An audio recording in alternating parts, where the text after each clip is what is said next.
Selamat datang di Gibeon Church. Senang beribadah dengan saudara pada hari ini. Sebelum kita melanjutkan pujian, kita akan bersama-sama membacakan Katekismus Reformasi. Dan minggu ini kita memasuki pada pertanyaan yang ke-15. Seperti biasanya, saya akan membacakan pertanyaannya, saudara membaca jawabannya. Kita akan bersama-sama membaca pembacaan firman Tuhan. Pertanyaan 15. Karena tak seorang pun dapat memenuhinya, lalu apa tujuan dari hukum itu? Supaya kita mengenal sifat kudus dan kehendak Allah, mengenali sifat dosa dan ketidaktaatan hati kita, dan mengenali kebutuhan kita akan juru selamat. Hukum itu juga mengajar dan mendorong kita untuk menjalani kehidupan yang berkenan pada juru selamat kita. Roma 3 ayat 20. Sebab tidak ada seorang pun yang dapat dibenarkan di hadapan Allah oleh karena melakukan hukum Taurat, karena justru oleh hukum Taurat orang mengenal dosa. Amin. Silakan duduk, saudara. Saudara, seperti apa yang kita baca tadi, apa tujuan dari hukum Allah itu ditulis?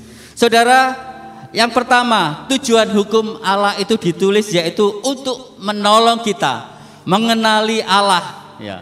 Karena hukum itu menyingkapkan secara khusus sifat-sifat dan karakter dari Allah, kehendaknya yang kudus dan hal-hal yang berkenan di hadapannya. Saudara, hukum itu juga menyingkapkan kualitas-kualitas moral Allah sendiri yang berakar kepada karakter Allah sendiri.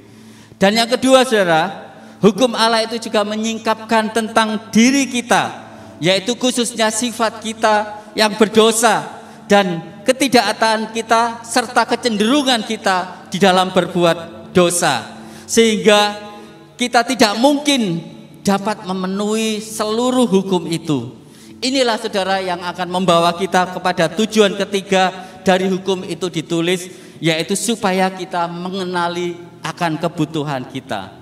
Saudara-saudara, ketika kita mengenal Allah dan tahu bahwa kita ini memiliki hati yang cenderung berbuat dosa, maka kita tidak mungkin dapat memenuhi standar Allah, moralitas dan karakternya. Sebab itu kita membutuhkan juru selamat.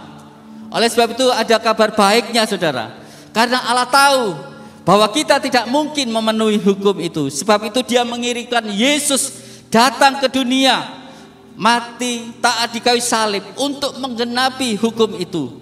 Yesus sudah memenuhi dan menggenapi hukum itu secara sempurna dan sudah membayar hukuman yang seharusnya kita terima.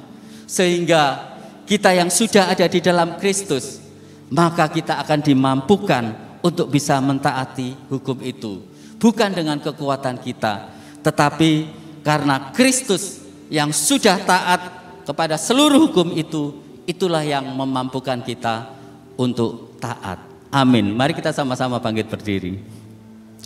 Sebelum kita berdoa, saya memberi kesempatan kepada kita semua untuk kita merenungkan sejenak bahwa semestinya kita ini tidak akan mampu mentaati hukum Taurat yang diberikan Tuhan itu karena kita cenderung hidup di dalam dosa, tetapi kita boleh bersyukur bahwa Tuhan memberikan Yesus Sang Juru Selamat itu datang menggenapi seluruh hukum itu sehingga kita mampu mentaati itu karena Kristus yang sudah melakukan lebih dahulu. Tuhan, kami saat ini datang kepadamu, kami mengakui bahwa hati kami ini penuh dengan sifat dosa dan cenderung melanggar hukum-Mu, sehingga kami tidak mungkin bisa mentaati hukum itu. Tetapi kami bersyukur, Tuhan, Engkau berinisiatif datang ke dunia, taat, mati di kayu salib, memenuhi hukum itu secara sempurna. Dan sekarang kami yang sudah ada di dalam Kristus, Engkau memberikan kami hati yang baru, dan Engkau memampukan kami untuk kami hidup taat dan sesuai dengan kehendak-Mu. Terima kasih Tuhan buat kasih dan anugerah-Mu, biar hidup kami ini bisa mempermuliakan nama-Mu.